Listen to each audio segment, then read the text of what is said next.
I want you to tell me why you think we should vote for you of all the people running. Sure. Why you? That's a very good question. Because I have the most executive experience of all the people running. There is nothing that absolutely perfectly prepares you for being President of the United States. The job is beyond any of us. Anybody who doesn't think the job is beyond them shouldn't be running for President of the United States. You don't have the necessary ability. The job is beyond any of us.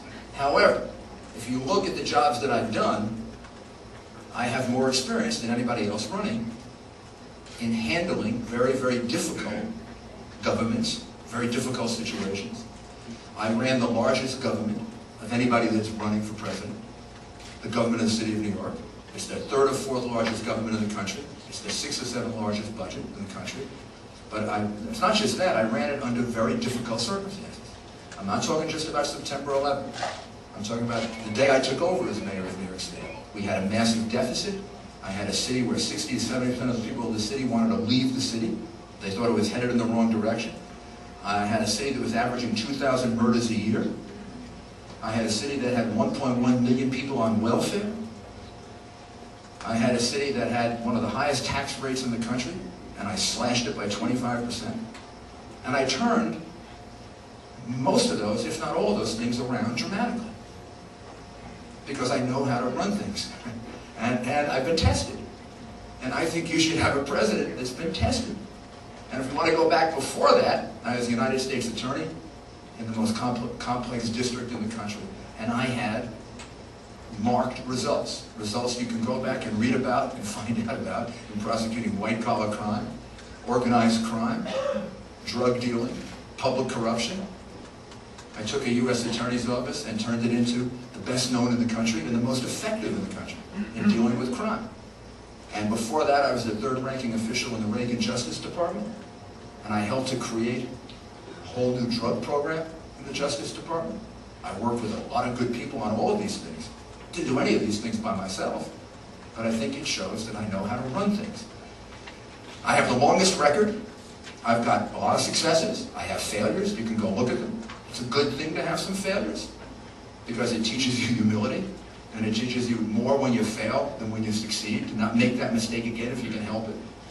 But I think I've had the kind of background and record that says that I would be the most effective Republican candidate. I'll give you a second reason. I'm the only one who can contest in every state. I'm the only one who can make this a nationwide election. You know what that means? What that means is the last 2 or 3 times we ran for president, there was no campaign in New York. There was no campaign in California. There was no campaign in Washington or Oregon or New Jersey, or there was somewhat in Pennsylvania, but it didn't mean very much. We just give these states away. We're giving away the Northeast and the West, and big parts of the Midwest. Michigan, Wisconsin, Illinois, Minnesota. We have to be a nationwide party. As a Republican Party, we owe it to the people of this country to be a nationwide party. I'll tell you why. Our ideas are better than Democrats. We have better ideas about the economy. We have better ideas about how to get people out of poverty. Their ideas of getting people out of poverty are warmed over ideas that lock people into poverty. And I can hear it when they talk about, you know, we're going to tax the rich. I mean, that is so worn out. Now, I know what that means. First of all, to say you're going to tax somebody at $200,000 and over and they're rich, I mean, first of all, how about we start with, we're going to tax the successful. And then second, whenever you start doing that, you start taxing people at $150,000 and $100,000 and $80,000. That's always what happens. Because once you open the floodgates of taxation, it always goes up higher, it never goes down. And that would be a terrible mistake. We need Republicans who understand a growth economy. And we need Republicans who understand how to be on offense against terrorism. And not this idea of America being a country that loses.